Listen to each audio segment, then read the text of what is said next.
Good morning. It is 11:30. I know that the other sessions have just got out a couple of minutes ago, so we might have a few more people wandering in, but I'll go ahead and start. I'll introduce myself. I'm not sure if someone has been scheduled to convene this session.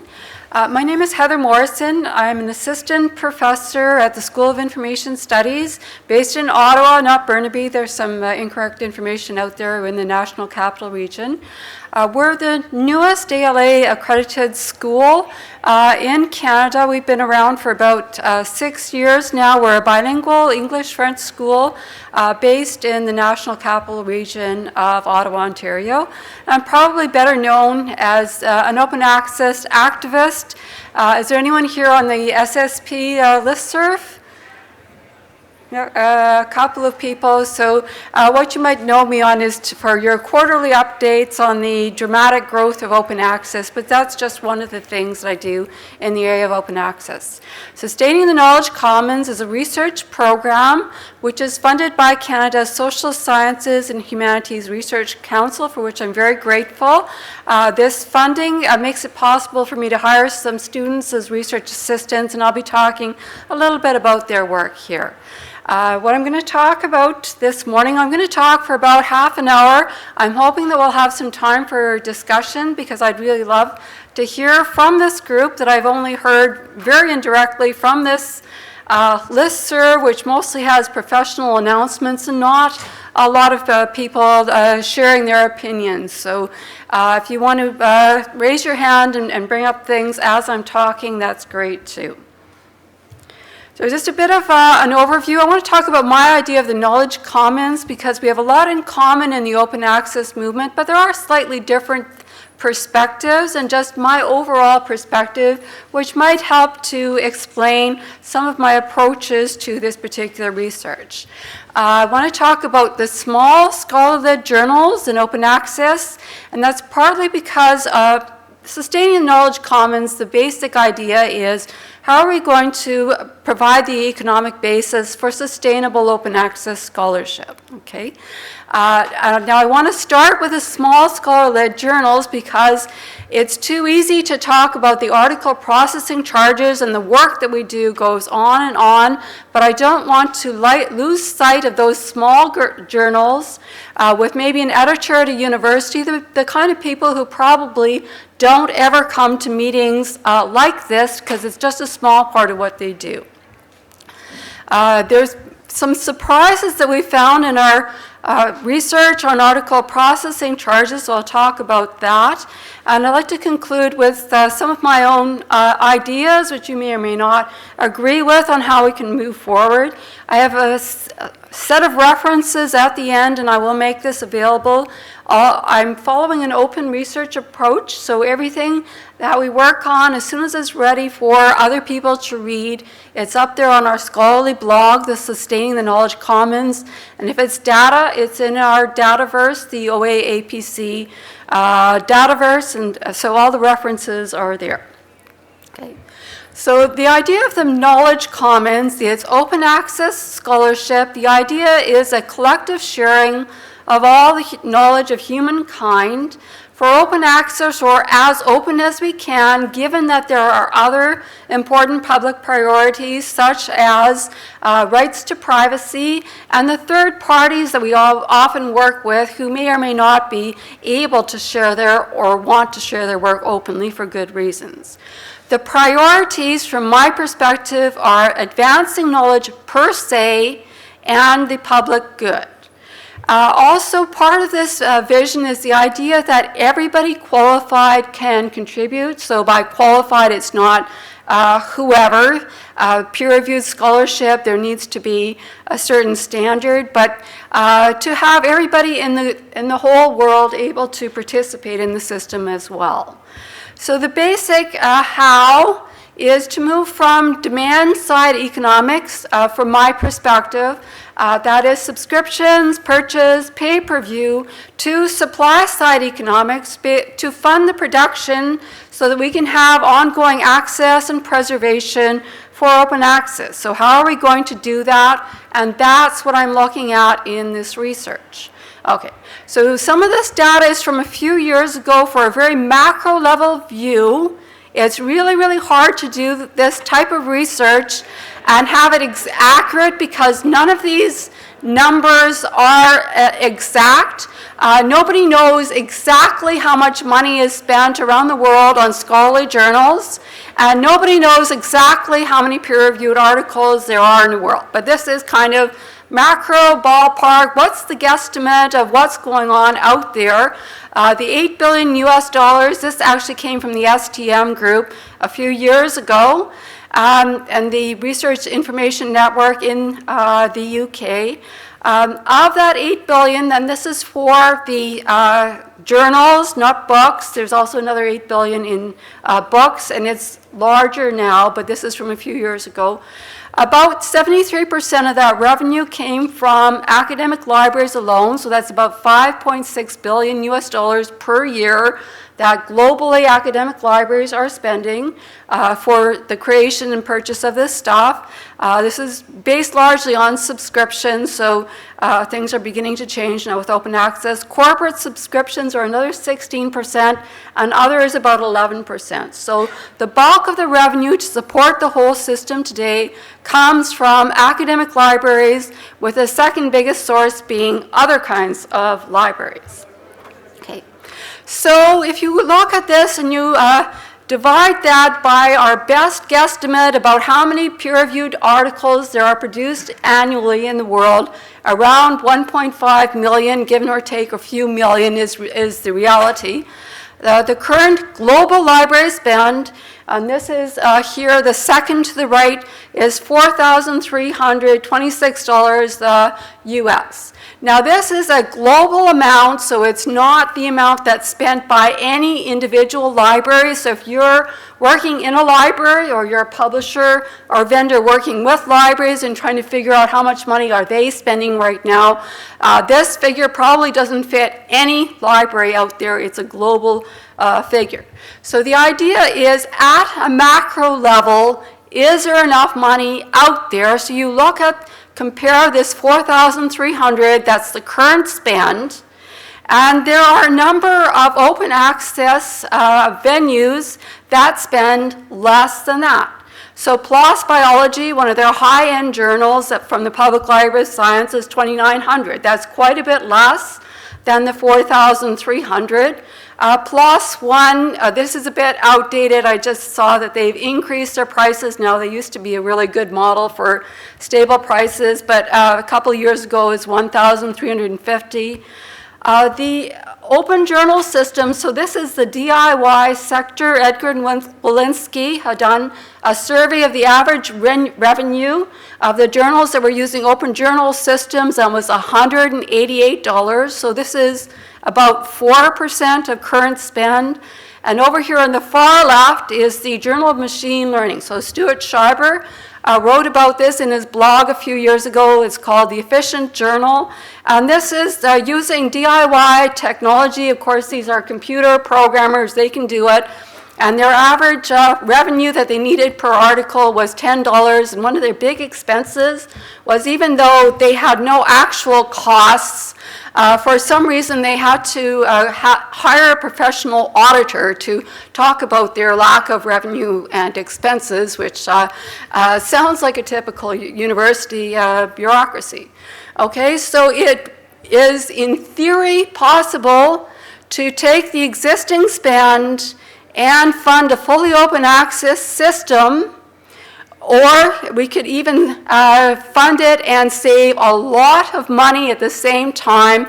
However, if you look at the right-hand side, the Elsevier cell press APCs of $5,000, and I put that there to show that we can't take it for granted. Moving from subscriptions to open access could be a lot less expensive. It could be a lot less expensive, but you have to think carefully about how you're going to do that and what you're going to support. So if you are a professional publisher, if you're working for Elsevier, you might like the 5,000 or thinking, can we move that over a little bit higher even?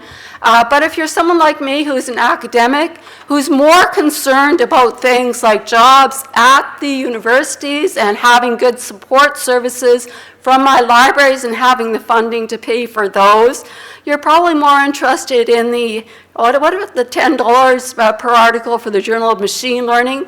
And what about those OJS journals? And maybe they don't have enough money, but there's a lot of wiggle room between $188 and $4,300. And so that's kind of the group that I'm the most interested in. So these little journals that are people like me, part of their service that they're doing for the university is they're editing a journal. So I did a series of interviews and focus groups. It's a small survey, 15 different journals from a few different countries, not at all representative. It's idea-generating research at this point. And the basic question is, so what do you need to survive and thrive in an open access future, and how are we doing so far?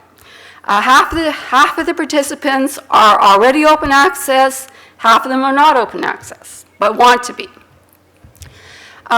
One thing was that all but one just weren't sure where the money was going to come from in the future. So if we want these journals to be securely open access, we need to address this. Some of the existing supports based a lot on volunteer work, which the whole scholarly publishing system is, of course. Sponsorships, such as the SSHRC aid to scholarly journals, which I'm going to talk about a bit more in the ideas section. Library publishing services, so journal hosting is very common here in North America, and pockets of support for from universities. So, for example, you might not have an official staff person, but a part of a time of an administrator in your department might be working to support your university, support your journal. Some of the challenges are the universities and funding agencies both have budget squeezes, so that sponsorship money, those pockets of support, people are worried about that. These journals are saying, so for libraries who have who want open access, these little journals are saying we could use a little bit more support, and because they don't tend to have the money to come to these conferences, I'm trying to speak a little bit for them. One journal talked about, and I know we have open access advocates say, no, when people move to open access, there's going to be no loss of subscriptions. There was one small journal that had subscription cost of next to nothing. When they moved to open access, they thought libraries are going to support us, but actually no, every single library subscription was canceled. Now, I think there's some interesting potential here for dialogue, because I can see this person's point of view. It costs next to nothing. You want us to be open access. Why don't you just keep paying this almost nothing? It's like a teeny 0.001% of the increase that Elsevier is asking you for next year. So I can totally see that, but having worked as a librarian, I also know that in a university library, the costs of cutting the check to pay that subscription probably are higher than the subscription, and the costs of your staff to work, to keep track of all these things and pay for that is higher than the subscription cost. So these are some of these reasons why these journals need to get together in things like publishing cooperatives that the Public Knowledge Project and Ram Crow here have been looking at to get the economies of scale and the simplicity that the libraries who want to support them can deal with.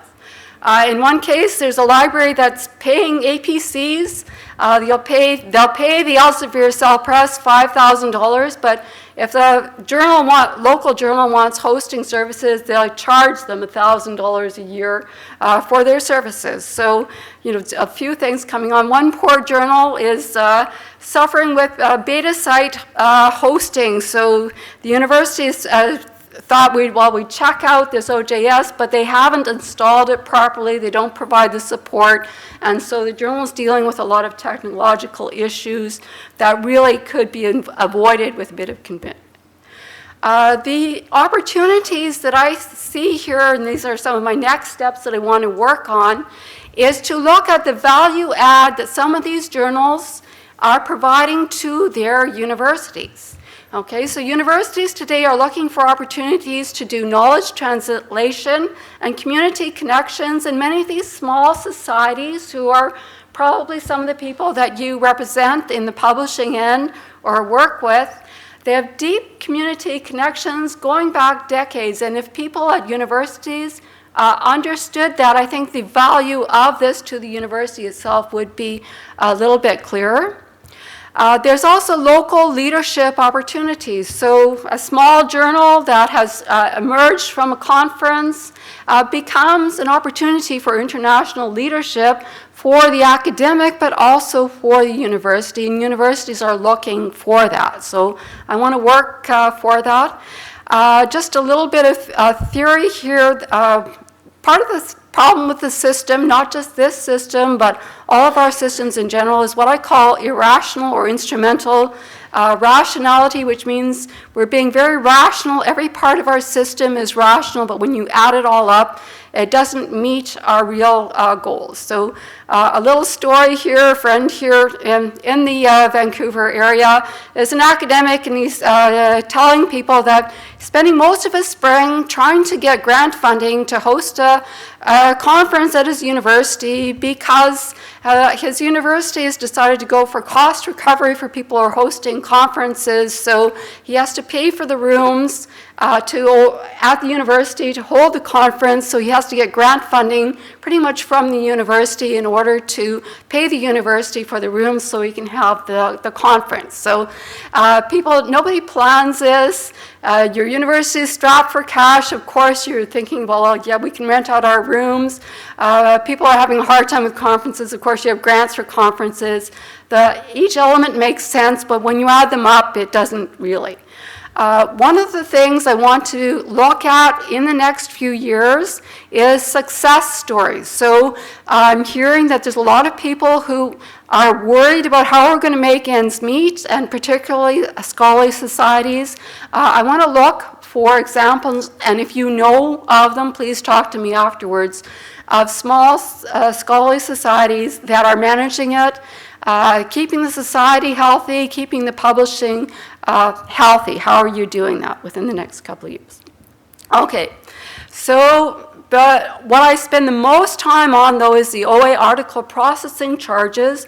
Just want to emphasize that most journals don't charge article processing charges. I think that the average cost per article is a key metric in understanding the efficiencies of the system, but it's not the same as the article processing charge, okay? So the Journal of Machine Learning, they don't charge authors, but when they add up all the costs and divide them by the number of articles, it's $10 per article, so we know it's efficient. However, the model does work well for some publishers and may work well for some disciplines, so that's another reason why I study this.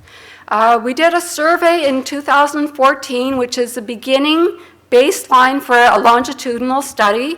We're looking at journals in DOAJ that charge article processing charges. We found a global APC of a little under $1,000 US. Some other researchers in this area, Solomon and Bjork, have reported something similar. An important thing to me is that this is what I'm seeing as a very volatile sector. So the average is 1,000, but the mode or the most common APC is $0. So this is journals. It's not the journals that don't have APCs. These are journals that say we're using the APC model, but right now it's $0. Often new journals. They're trying to attract some content. So if you're trying to budget for this, we don't know where this is going into the future. Another thing I'd really like to highlight is that the per article charge, flat per article, whatever, is not actually a common model at all. Most people who use this model have various variations. Here's some examples of types, and this is not even exhaustive of the types. Different charges based on the type: research articles, case reports, editorials, by the length. Many so-called APCs are actually page charges. Some of them might be old-fashioned print-based page charges, because some of these journals will talk about things like color charges and image charges. Waivers or discounts based on contributions, such as society membership, which is one of the interesting things for people who are trying to think, well, how am I going to have a healthy society if I'm a society publisher? But also reviewing and editing. Actual or presumed ability to pay. Are you from a developing country? It's often, we'll charge you, but if you can't pay it, you can talk to us. Language editing, I think, is interesting. It tends to be part of the package with the demand-side economics, but there's different ways of doing this, and a more author-centric approach to things like copy editing might actually make some sense. Different currencies and different pricing, depending on where you're coming from, is very common too. Okay. So we started with this baseline in 2014, and we thought 2015, we'll update this, and we spent quite a few months on this, and we got our 2015 sample, and we thought we'd just do a quick double check, because we used our previous sample as a starting point. At the end, we thought we'd do a quick check of what was in DOAJ in 2015, just to see that there weren't any really major shifts in publishers, and guess what? There is, okay? As of October 2005, De Gruyter Open was the third largest publisher in DOAJ. They weren't even there in 2014. So I felt at that point that we could not really say we had an exhaustive survey if we were missing the third biggest publisher and who knows what else. So what we did is we published the data and the peer-reviewed data documentation in a new type of journal designed for this, MDPI's data, so that's available for anybody who can make use of it. So, okay, but we're not giving up, so we're working on this in 2016. We're continuing the longitudinal study, but also starting to look at more publisher case studies, because the average doesn't tell the story, and you'll see why as I go through some of our case studies so far from this year. So knowing that we were missing De Gruyter Open, Miriam and Woodland worked on De Gruyter Open for this year. They have 435 fully open access journals. The number of journals on the publisher's website and the number in DOAJ don't match. That often happens, I know, because we do a lot of this research. 98% of these journals of this commercial publisher don't charge APC. How are they doing that? Well, at least 84% of them are produced in partnership with universities, societies, sometimes government. And in the case of De Gruyter, it looks like they sewed up the market in Eastern Europe. Hindawi has been for a long time the largest open access publisher in terms of numbers of journals, one that we look at. All their journals use APC, but they have a rotating free approach, so they're one of the biggest contributors to that mode or most common APC of 0. They have 406 open access journals. In 2015, the average was $632. In 2016, it's actually a little less than a year, it's $697. That's a 10% increase. However, to be fair to Hindawi, between 2010 and 2016, and we have 2010 data thanks to Solomon and Bjork, who gave me their data. It wasn't open data, but now it is, because we've put it in our data set and made that open data. We can say that it's not that clear that there's these increases, because some of the prices went up, some went down, some are about the same. And they're not the only publisher what we're seeing this with. So again, a volatile sector, where is it going? Not entirely sure. We're doing some analysis of the models and how they might work for different people. So Hindawi is interesting because Cairo-based Hindawi, in terms of quality of publishing, they've been one of the leaders in starting up the Open Access Scholarly Publishing Association, highly well-deserved, good reputation, and a commercial success. But for Egyptian researchers, An APC for one of their high-end journals, not the ones that are charging zero for now, would be 3 months' salary for a senior researcher at an Egyptian university. They have waivers for authors from developing countries, but Egyptian researchers who might qualify for other publishers are excluded from Hindawi. So it's a commercial success for this publisher from Egypt, but it is not a model that's going to work for Egyptian researchers.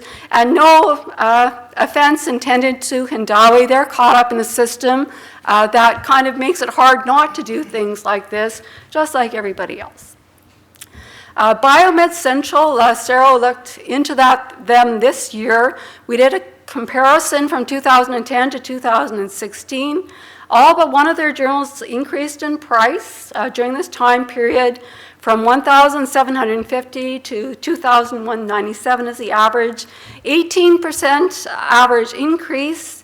The compound U.S. interest rate during this time frame was 8.7%. So their prices have increased at double the inflation rate, and surprise, surprise, BioMed Central was bought by Springer, one of the traditional commercial society publishers, who over the years have been increasing prices at above the inflation rate, and we're beginning to see this, at least in some cases, in open access article processing charges as well.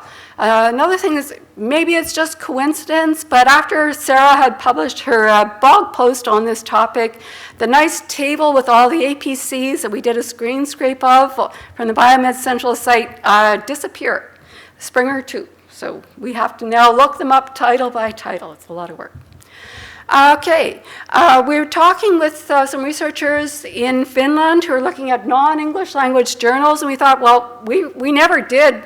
They thought it hadn't been looked at before, and we thought, well, we never limited ourselves to English language journals, so how can that be? So we thought we'd look at our data and see what we had for French journals, and oh no, we're bilingual English-French university, very proud of our connections with Francophonie, but we had no French journals, and why was that? So when we looked into it, we kind of figured, it wasn't hard to figure it out. It's because French journals pretty much don't have APCs, and just doing a quick look at language and APCs, it's not as simple as the English journals charge APCs and the others don't, but there's a lot more APC English language journals and not so many APC charging journals in other languages. 99% of the journals that have French as the only language listed in DOAJ don't have APCs. So who are the largest OA publishers today? I was really surprised. We thought, yeah, we've got a little help thanks to SSHRC funding. So we looked at Elsevier, both their hybrid. We usually don't look at that, and open access. The biggest publisher of open access journals today is Elsevier, with 511 fully open access journals, over 2,000 hybrid journals. Even with Elsevier, 62% of their fully open access journals have an APC of 0 or fee not payable by author is the term that they use.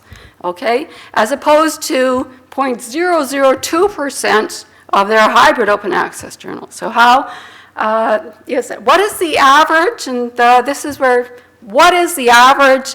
It depends what you count. For hybrids, 2,500.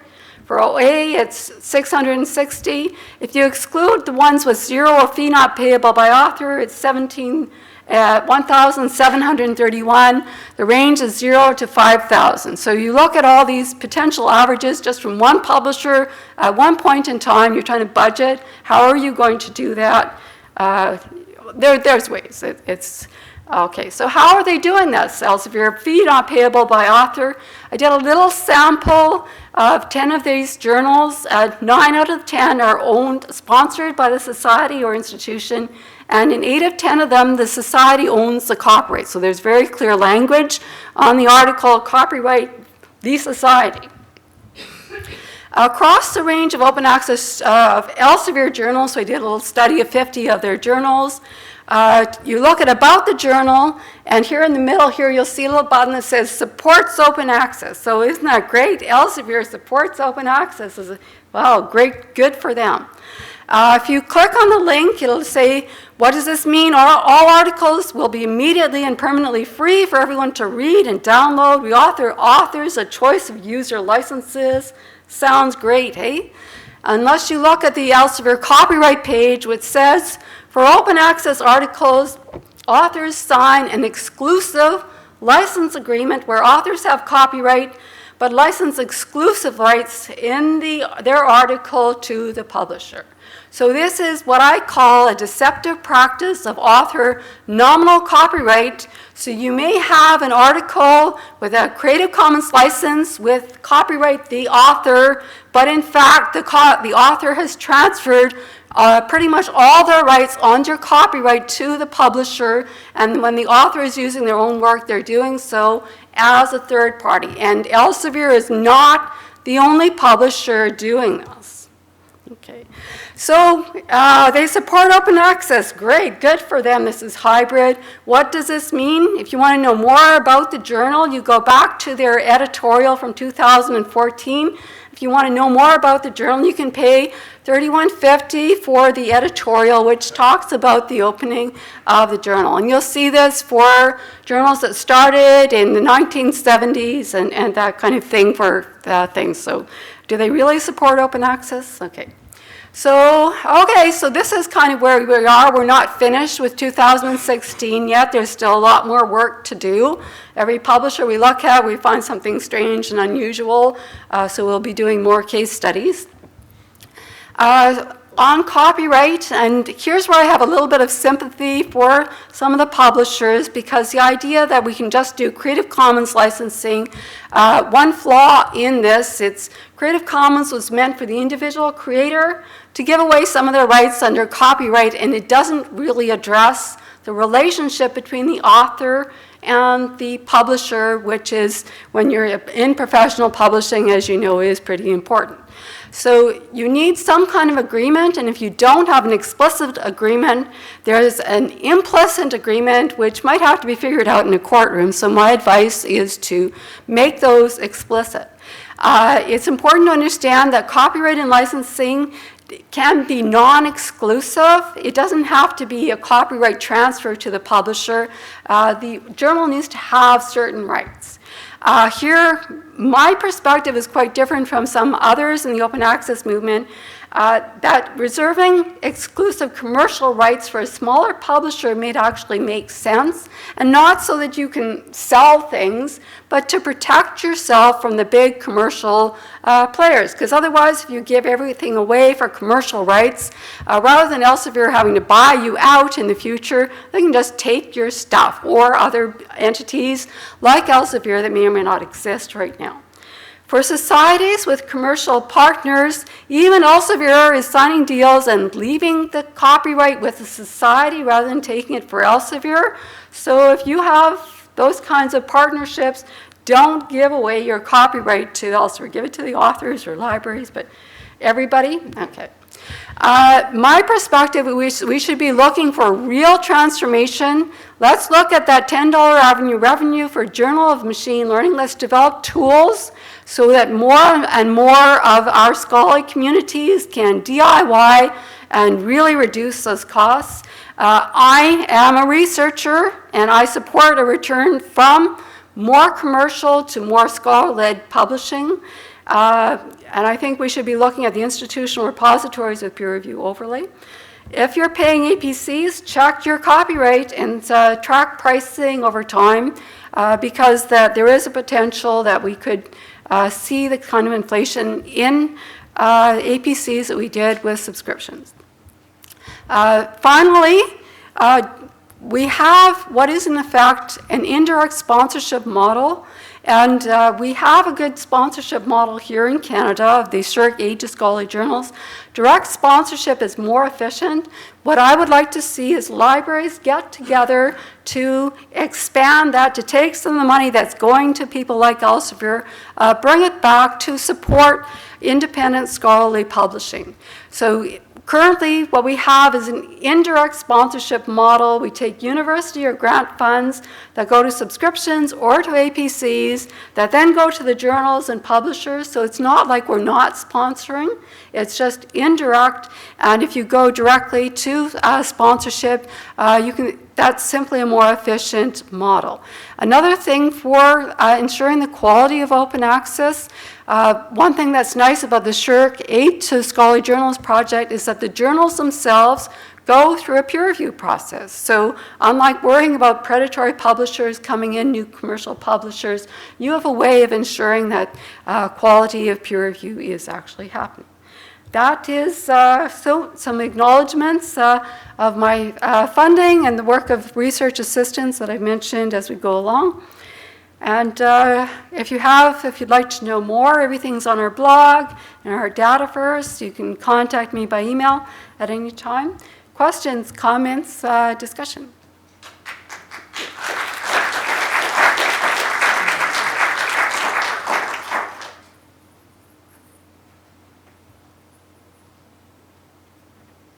When you, on the slide where you said that APCs are going up by faster than the rate of inflation, which country's inflation rate? That was the U.S. inflation rate. Yeah. And that was BioMed Central. So I can't say for every publisher, but for this particular, and that's the average APC, and that's a particular set of journals. I don't think we have enough data at this point to say that APCs, that this is happening. I'm seeing different trends, and we're seeing in some cases some fees are going up, some are going down. But it is something, I don't think we can take for granted that this won't happen with APCs. I think we need to keep an eye on it. Yes. Given the pools of funder monies that are going to fund research, how do those monies get to the library, which is then charged with paying the APC? How do the research funders how does the research funding go to the library, which then pays the APC? That depends on the research funding agency, and it depends on the arrangement at the universities and with the libraries. So in the UK, the Research Council's UK has provided some block funding to pay for APCs. That doesn't work like that at my university for my research funding. So my research funding goes to the university, and 100% of it actually goes to an account that goes to me. Okay, so as a researcher, people, before I became a researcher as an open access advocate, I thought, well, yeah, you can take your research funding and use it to pay APCs. Now that I'm in a position to make decisions like, do I want to pay APCs, or do I want to provide support to my students for research assistantships? And I'm all about the research assistantships, and to heck with the APCs as a researcher. But I'm not seeing any research that's showing sort of the trail of funding. I think it's happening in multiple ways. I completely agree with you that things are happening in all different ways, and I personally am not doing research on that. This is a very theoretical level that I'm speaking about here. But I did want to highlight the SSHRC Aid to Scholarly Journals program, the sponsorship model, which is something that I think other people should be looking at, including libraries, to expand that. Yeah. I just had a comment to address that question. University librarian at Oregon State, and it really does vary, institution by institution, how that money, it depends on how indirect cost recovery is distributed out. Like at my institution, we do survey every 3 or 4 years to determine that allocation, and they survey the library in terms of usage, not just collection usage, but also our facility usage. And it had been a percentage that we got, but that's changed. And we're probably abnormally high in indirect cost recoveries. But there are also university libraries, I think Texas Tech, for instance, their collections budget is totally student fees. So, yeah, there is definitely not a one-size answer for that. It really depends on the library. Right, or in that case, the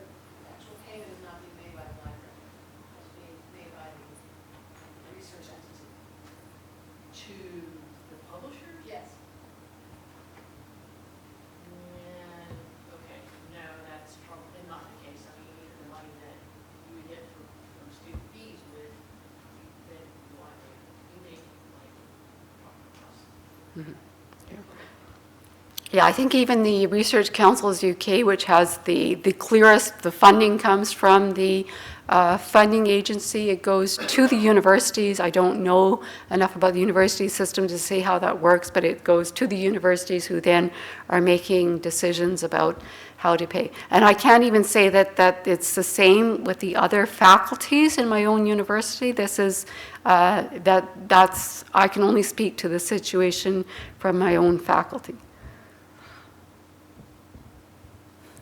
Yes? Just to comment on that situation for the UK, there's an article that's recently been published in the Library of the Humanities that tries to track the funding streams and their directions by Morrison et al.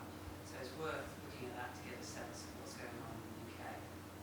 And even there, where there's more centralisation and coordination, it's quite complex. Mm-hmm. I'm rather spaghetti. So that's just a comment about what's been said already. You mentioned about transition mechanisms. Unless I missed it, you didn't say anything about offsetting. Do you want to comment on that? Could you define offsetting? Okay, well, so offsetting would normally be basically providing ongoing discounts for people paying APC at the subscription level. So as APC income from publishers increases, then subscription levels would be lowered commensurately. So the overall cost being paid to a publisher would remain the same, but it would gradually transition to an APC open access model rather than it being a subscription model. That's the way a lot of people see offsetting. You didn't mention that at all, so a lot of people see that as a transition mechanism towards open access. Yes, so there's some really interesting things happening in this area. At the Berlin 12 Open Access Conference, there was the Max Planck Society did a white paper calling for all of the universities around the world that are paying subscriptions to negotiate a flip from subscriptions to open access. There's another group here in North America that's called Pay It Forward. That's looking at the same thing. Some of the publishers are trying to be responsible. I know Oxford is trying to do this and be transparent and saying, as we're getting in funding from APCs, we're beginning to deduct a little bit from our subscriptions model. Now, I'm not speaking to this directly, but I think indirectly, when I say that the current existing cost, and I've just touched on a little bit the work that I've done with Elsevier. So if you look at the Elseviers, I think the idea is that we can just take those traditional subscription publishers and transition them to open access and they'll be just fine. If you look at the Elsevier's annual revenue from STM, and you divide it from one of their numbers that they give for how many articles that they say they produce, because there's two of them, one on their website, one in their annual report. They're really different.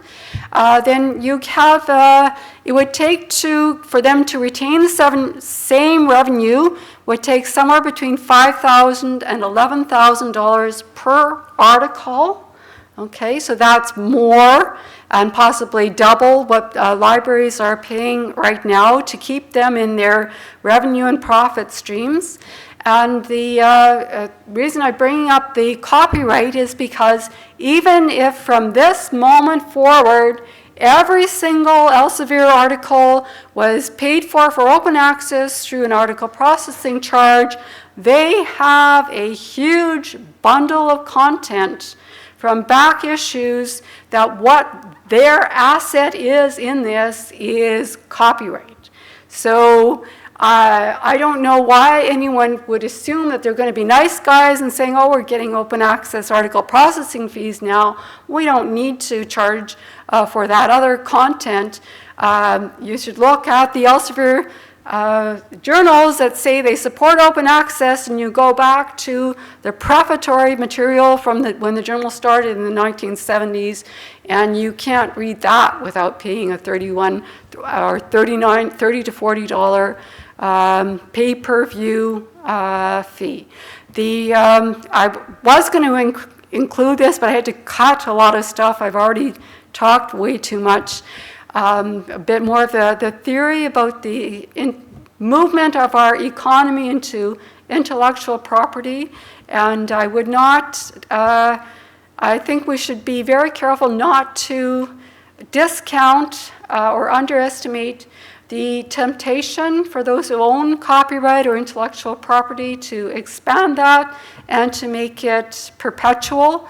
And I think that that's far more in Elsevier's interest. The danger, if people are paying APCs and Elsevier actually has the copyright, if they're the licensor, if you have downloaded, and please do, please go home if you're from a library and or from anywhere else and download, if you can, every single Elsevier Creative Commons licensed article, because they're the licensor and the licensor can change their mind. Okay, I can put, if I'm the licensor of my Creative Commons work, I can take my stuff up here and say it's public domain, and then 2 minutes later, change my mind and say, no, it's all rights reserved, and there's a paywall on it, okay? Because I'm the licensor, I can do that. And people are paying Elsevier a lot of money for this situation, and not just Elsevier. I'm reluctant to talk about some of the other publishers that we're still studying, because it seems to be probably just coincidence that when we study things and put them up in our blog posts, some of the stuff disappears. So,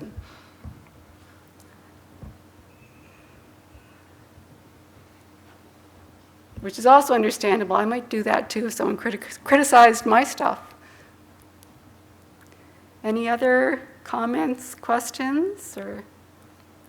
Okay. If not, thank you so much for coming and for listening and sharing your own thoughts and perspectives, and I hope to see or hear from some of you again as we move forward with this rocky and not necessarily smooth, but to me inevitable transition to open access.